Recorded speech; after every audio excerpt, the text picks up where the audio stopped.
రకంగా ఈవీఎంలు అది జరిగాయి, ఈవీఎంలు ఇది జరిగాయి, నేను ఎవరికి ఓటేసానో నాకు తెలియదు అని చెప్పి ప్రజలను తప్పుదోవ పట్టించడం నిజంగా ఒక ముఖ్యమంత్రి స్థాయిలో ఉన్న వ్యక్తి చేయదగ్గ పనేనా అని అడుగుతా ఉన్నా.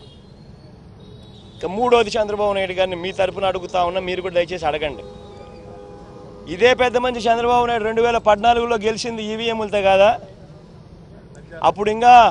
అప్పుడన్నా ఇంకా వీవీప్యాట్లో ఇంకా లేవు, ఇంకా మేము అనాలా.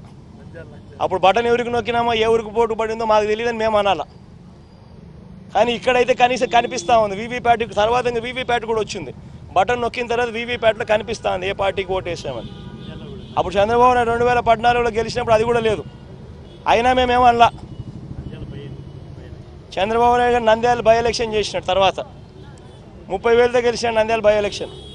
అప్పుడు ఇదే ఈవీఎంలు ఇదే వీవీప్యాట్, ఆయనకు అనుకూలంగా తీర్పు వస్తే ఏమలా అన్నీ బాగున్నాయి. వీవీప్యాట్లు బ్రహ్మాండంగా ఉన్నాయి, ఈవీఎంలు బ్రహ్మాండంగా ఉన్నాయి. మరి ఇదే ఈవీఎంలు జనరల్ ఎలక్షన్స్కు 3 నెలల ముందు రాజస్థాన్, ఛత్తీస్గఢ్, మధ్యప్రదేశ్ 3 రాష్ట్రాలలో కాంగ్రెస్ పార్టీ గెలిచింది, ఇంక్లూడింగ్ కర్ణాటకలో కూడా 4 రాష్ట్రాల్లో కాంగ్రెస్ పార్టీ గెలిచింది.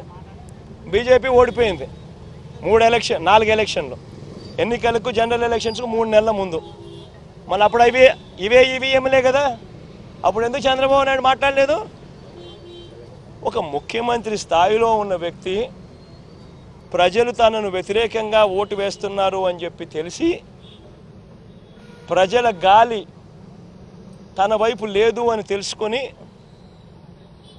ఎంతటి దారుణంగా డెమోక్రసీని అవహేళన చేస్తూ ప్రజల తీర్పును అవహేళన చేస్తూ మాట్లాడుతూ ఉంటే ఈ మనిషి నిజంగా మనిషేనా అని అడుగుతా ఉన్నా.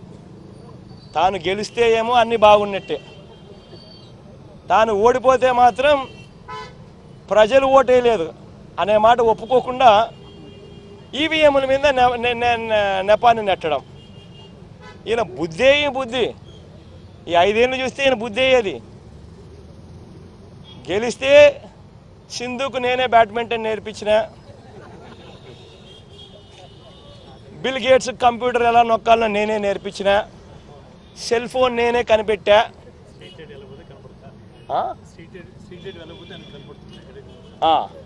ఎక్కడన్నా కానీ స్ట్రీట్ లైట్ వెలగకపోతే నా కంప్యూటర్లో నాకు కనిపిస్తుంది. ఇవన్నీ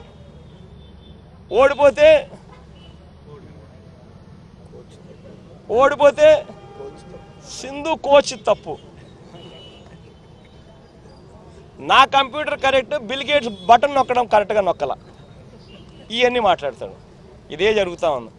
ప్రజలు చంద్రబాబు నాయుడు గారు 5 సంవత్సరాల పరిపాలన చూశారు, ఆయన చేసిన మోసాలను చూశారు, ఆయన చేసిన అన్యాయాలను చూశారు, ఆయన చేసిన అధర్మ పరిపాలన చూసిన తర్వాత ప్రజలు ఈ 5 సంవత్సరాల చంద్రబాబు నాయుడు గారి పరిపాలనతో ప్రజలు విసిగెక్కిపోయి ఇక వద్దు బాబు చంద్రబాబు నాయుడు నీ పరిపాలన, బాయ్ బాయ్ బాబు అని చెప్పి ప్రజలు పూర్తిగా డిసైడ్ చేసుకొని చంద్రబాబు నాయుడుకు బాయ్ బాయ్ బాబు చెప్పినారు. హలో, మిమ్మల్ని ఫిలిం సెలబ్రిటీస్ రియల్ స్టోరీస్ ఏంటో తెలుసుకోవాలనుందా? లేటెస్ట్ గా రిలీజ్ అయ్యే మూవీ రివ్యూస్ నేను చెప్తే వినాలనుందా?